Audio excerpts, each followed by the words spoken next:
आज काय म्हणतात विरोधक की आमचं सरकार आलं तर आम्ही 3,000 रुपये करू.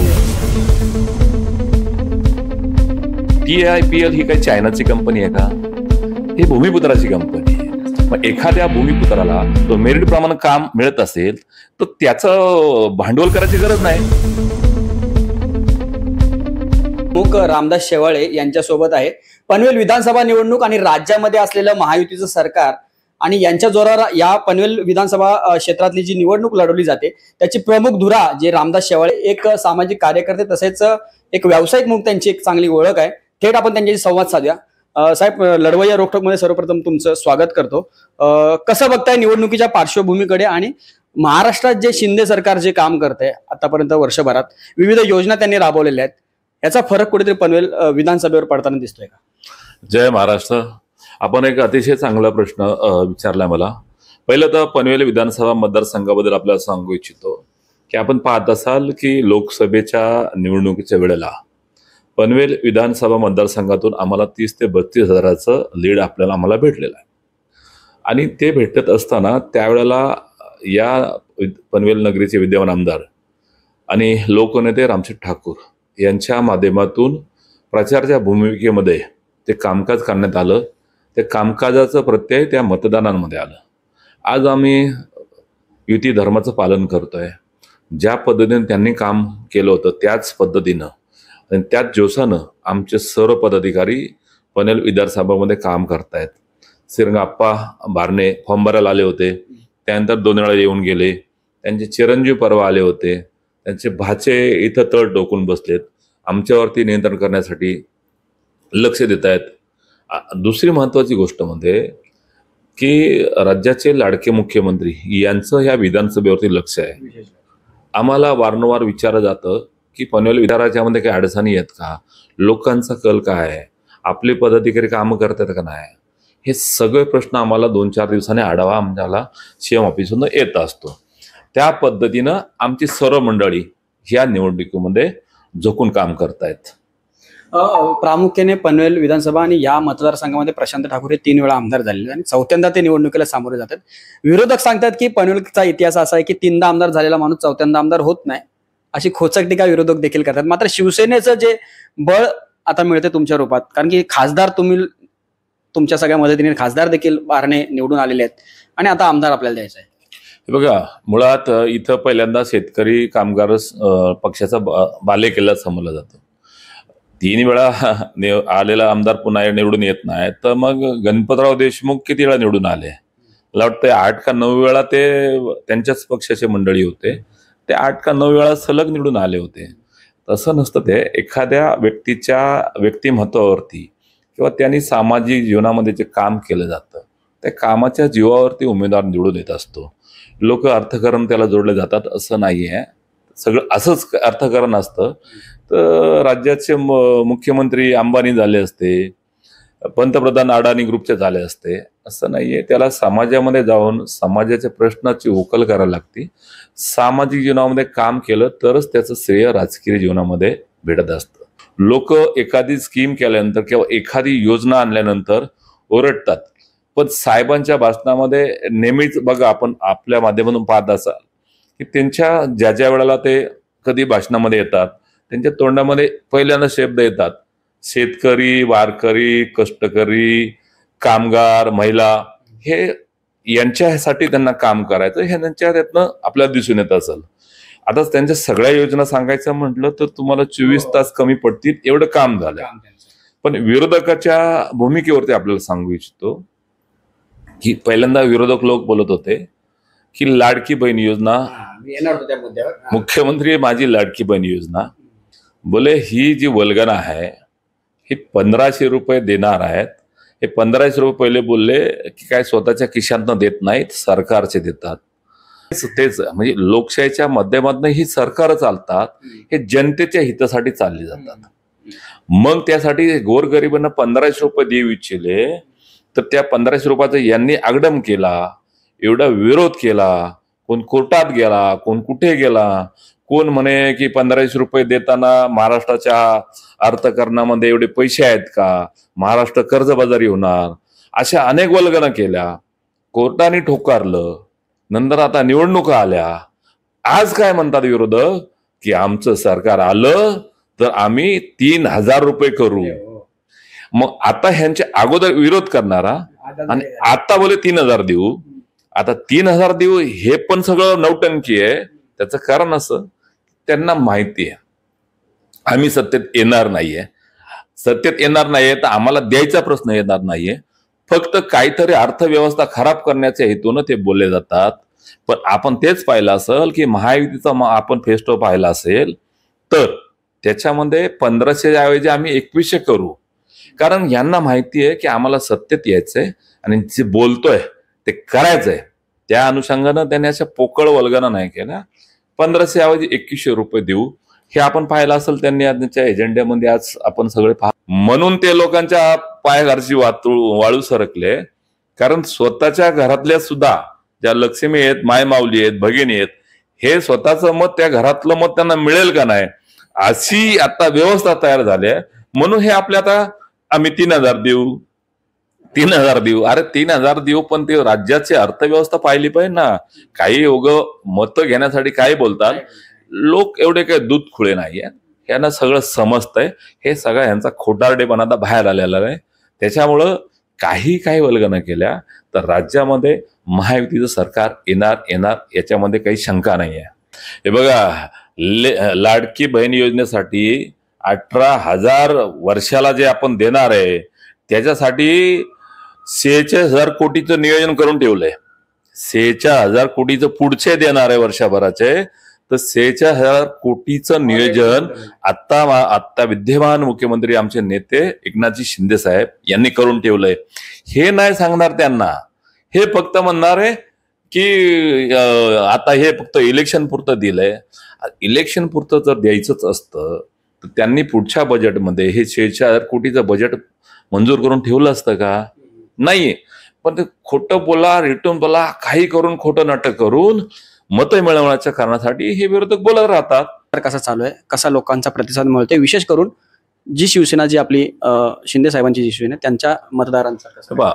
ह्या पनवेल विधानसभा मतदारसंघामध्ये या नगरीचे विद्यमान आमदार प्रशांतदादा ठाकूर यांच्या माध्यमातून झालेला विकास गेले 15 वर्ष ती लोकांच्या जनतेमध्ये आपण पाहत असाल 24/7 लोकांना इजी असणारा आमदार आहे.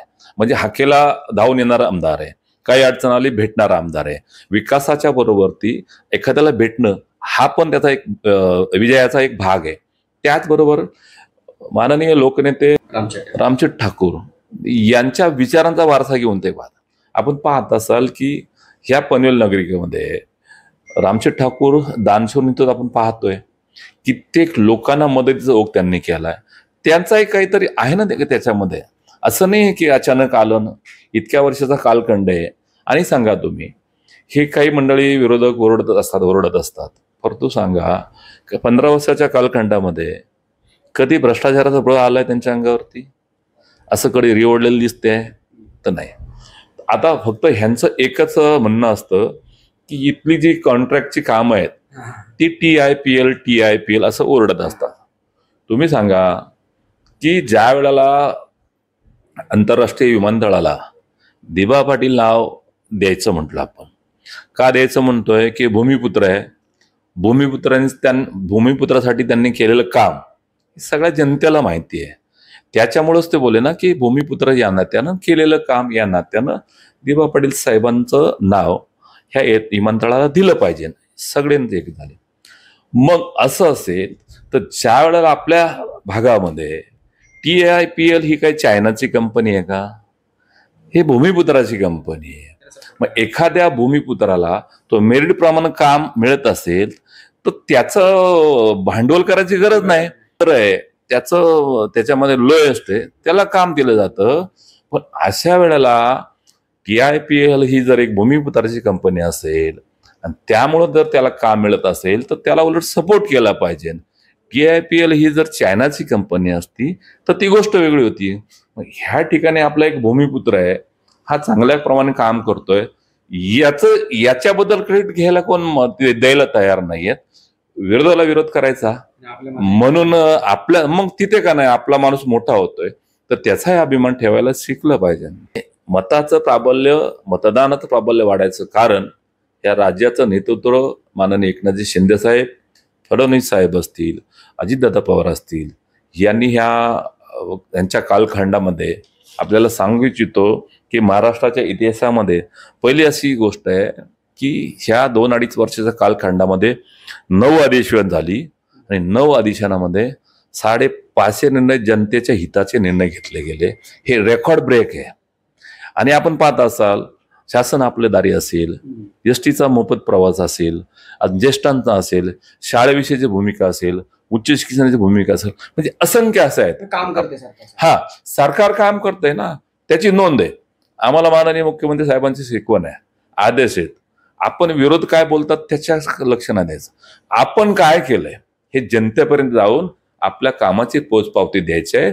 आपल्याला विरोधकाच्या बोलण्याकडे लक्ष न लावता आपला विजय निश्चित आहे.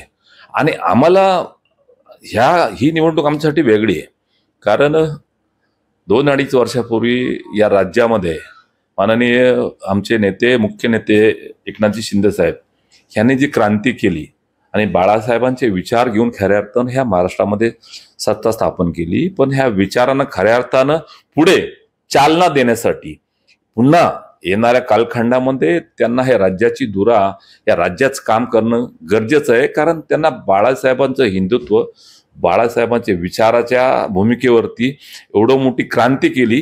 ही क्रांती टिकवणं त्यांच्यासाठी आज मोठी गोष्ट आहे. त्यांच्या आघाडीची धोरणं ठरवायचं काम त्यांचा अधिकार आहे. त्याच्यामुळे आम्हाला काय फरक पडेल असं होत नाही. परंतु आमचं काम, जरी आता तुम्ही म्हणला बाबा या विरोधक रूपात बाळाराम पाटलांकडे तुम्हाला विरोधक म्हणून बघावंच लागेल ना सर. नाही, ते राजकीय विरोधक येते. आता निवडणुकीपुरता विषय असतो ना तो. परंतु बघा, ह्याच्यामध्ये राजकीय जर विरोधक असेल तरी सुद्धा समाजकारणामध्ये ज्यांनी काम केलंय त्याला लोक मतं देत असतात. तर त्याच्यामुळं जे लोकांच्या कामाला पडतात ते येणाऱ्या 20 तारखेला आपल्याला कळेल की नेमकं कोण समाजासाठी काम करत आहे. असे विरोधक सांगतात, कारण की जे रामदास शेवाळे आधी राष्ट्रवादीत होते, नंतर भारतीय जनता पार्टीबरोबर सोबत आपण काम केलेलं आहे आणि पुन्हा आता एकनाथ शिंदे साहेबांसोबत, आणि ते योगायोगाने आता बीजेपी सोबत काम करावं लागतंय. प्रशांत ठाकूरांचा संवाद लाभतोय. काय त्यांची भावना तुमच्याबद्दल वैयक्तिक आहे? हे बघा, गेल्या लोकसभेमध्ये आमच्या शिवसेनेनं जे काम केलं त्याची नोंद हे विद्यमान आमदार प्रशांत ठाकूर यांनी घेतली आहे. आमच्या पश्चात त्यांनी बोलून दाखवलं की ह्या पनवेल विधानसभा मतदारसंघामध्ये शिंदे साहेबांची नवीन सेना असून सुद्धा एक चांगल्या प्रकारे नियोजन, चांगल्या प्रकारचं अप्रोच जनतेपर्यंत आणि चांगल्या प्रकारची निवडणुकीची जी भूमिका असती ती चांगल्या प्रकारे राबवण्याचं काम आमच्या या शिवसेनेच्या माध्यमातून झालंय. हे स्वतः माननीय आमदारांनी कबूल केलंय. त्यामुळे विरोधकाला आमच्यासाठी एवढंच भरपूर काय झालं, विरोधाच्या जागेवरती बोलत असतात. असंख्य प्रश्नाचे आपल्याला उत्तर दिलं. तसंच हा पण विषय आहे, पण तो